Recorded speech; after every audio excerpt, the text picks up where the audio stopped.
Hello everyone, I'm glad to see you here again. I'm Edwin. Last time we talked about the microphone and then we talked about the webcam and the lighting, and today I would like to talk about the backdrop. Okay, so let's check it out.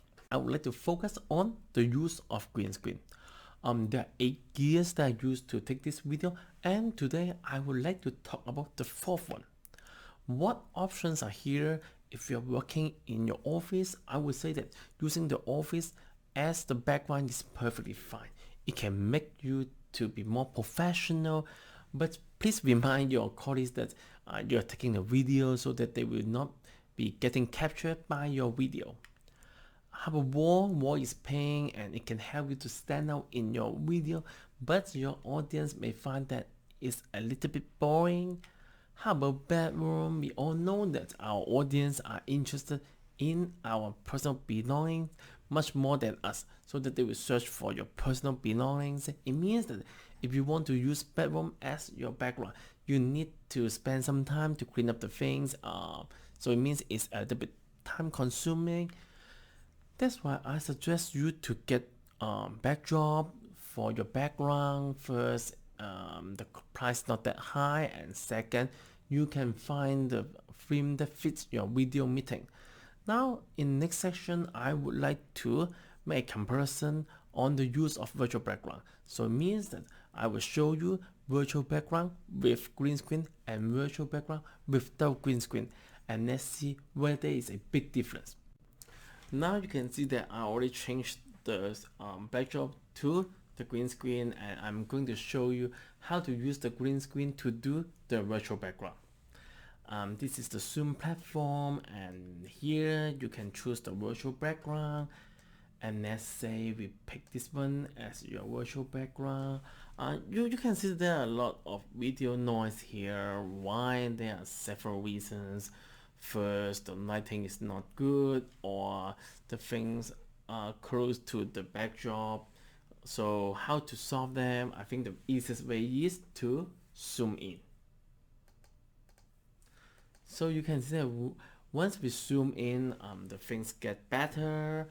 And the second way to solve it is to have better lighting. So now I try to turn on the ring light.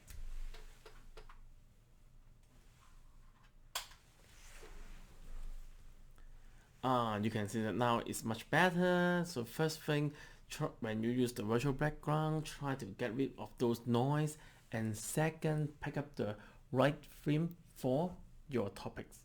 For example, if you're talking about science, you can pick this one. If you're talking about something relaxing, you can pick this one. Or if you're talking about catering, you can pick this one. And then if you're talking about geography, you can have something like this one. If you're talking about finance, you can have the Wall Street background. If you are doing some meeting, I would suggest you to get some photos from your company, like the meeting room or your office, so that it looks more professional and fits with the meeting topic. Now you have a concept of what virtual background is, and then I would like to do the comparison between virtual background with green screen and virtual background without green screen. Now I'm using the Zoom software and using its function called virtual background. And you can see that if I just sitting here and keep talking, the quality is quite good. Even I move it to left, right, left, right, it will be perfectly fine. But what if, just like me, I like to move it? Then what happens? See, when we shake our hand, or when we want to show something to your audience, then in this case, it can create some problems. So how to solve those problems? There are several ways. For example, maybe we can just sit here and then keep talking, and it will be perfectly fine. Or we may use a green screen to help us. And I'm going to show you what if we have a green screen, and how can it help us to solve the problem. So let's see. I'm using the green screen to do the virtual background. You can see that I now look more natural and there's no white border surrounding me. I can shake hand. I can show something to my audience. As long as the subject is not green, it will display very clearly in the video. That's why if you have the green screen, you can have more body language, and those body language will definitely help you to get the attention from your audience. Because we all know that nowadays, in this type of online meeting, audience may pay less attention on our video. If we can do more body language, I would say that your core video would more likely to attract their attention. If you want to know more about how to set up the backdrop or how to use the green screen, I would suggest these three YouTubers to you. They make great explanation and introduction.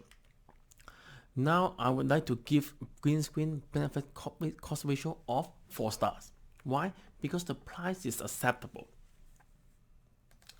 You can see that green screen costs about 13 US dollar, and you can spend another 10 US dollar to set up it. So in total around 20 something. The cost is not that high. Or if you want to get some backdrop with theme like this one with classroom, it costs 23 US dollar. So the price is acceptable, while you can have a backdrop or have a background that fits your video meeting. That I would say that is quite good, and you can consider to get one.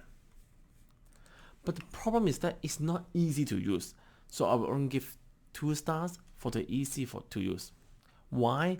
Because you need to buy something to hold it. For example, you can consider support stand, but I would not recommend this one to you because first, it's quite expensive, and second, it takes up a lot of space. So second, how about bootleg or tab? I would say that they are not that recommended because they cannot hold the backdrop tight. I have some experience that when I use bootleg or tab, the backdrop starting fall down during the meeting, and I feel very embarrassing during that time. So bootleg tab are not suggested.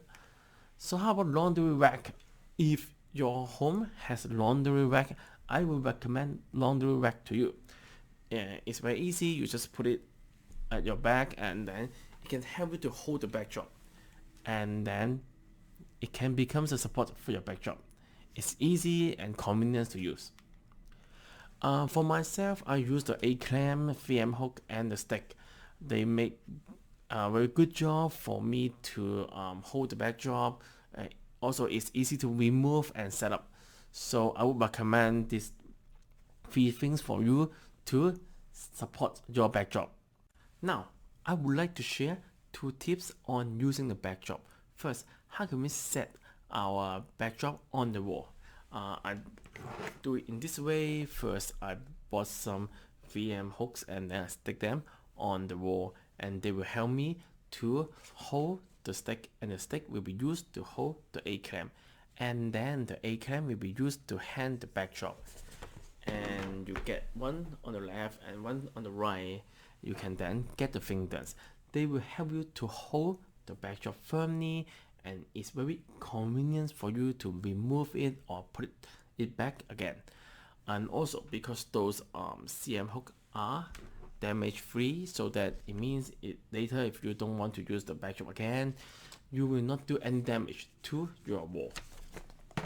Second, you can see there are a lot of wrinkles here, but I will still suggest you to just keep them here. Why? Because I actually tried different devices like this steamer or this iron and try to remove those wrinkles, but I find that the process is very time consuming and the effectiveness is doubtful.